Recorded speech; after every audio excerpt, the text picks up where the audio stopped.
Three, two, one, let's go. Hi there everyone, Happy New Year. I hope everyone had a good time and wishing you compliments from CBAM as well. Just reassessing the last week of 2023.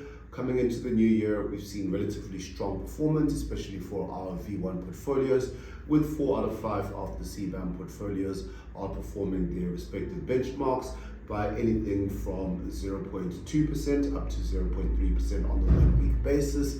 And that's largely been driven by a bit of a turn in narrative for that Hypnosis Songs Trust position, as we've been seeing encouraging signs. And recently we have attended the interim results call, where the CFO really emphasized that they continue to make efforts in terms of the restructuring of the strategy, and as well we've also seen a reshuffling of the board of directors, which I think the interest rate sensitive asset, whilst also enjoying some change in expectations from US Federal Reserve interest rates, but also I think some of that really governance changes also really ultimately assisting the position.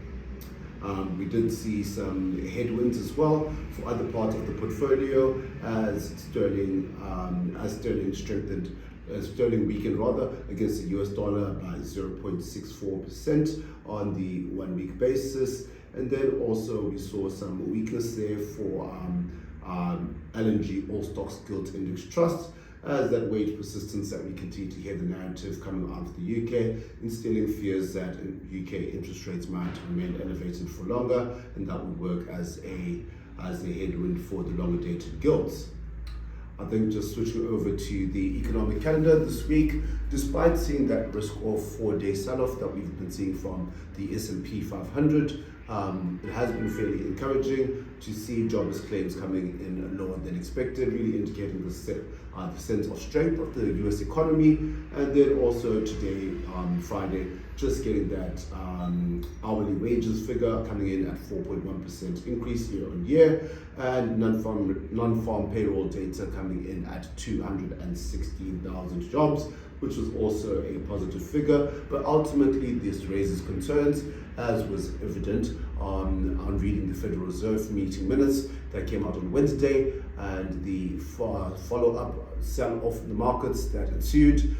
This became apparent again, supporting the case that the market was a bit too euphoric in the last week of last year, when they began to price in interest rate cuts of about 25 basis points from the US Fed by the end of March this year. But definitely back into the full swing of things with the first full week of trading next week in terms of business day trading, and that'll be definitely exciting to see any moves there. And then also seeing some readjustment in the portfolios that we made this week at the beginning of the week, especially our lower risk portfolio, after having a sort of shortened duration in terms of trying to protect from interest rate expectations on the longer dated side going too low. We've seen yields begin to increase over the longer duration side, and therefore allocated a bit more in the earlier parts of the week, and those trades should be settling towards the back end of this week as well. So timing there has been relatively good.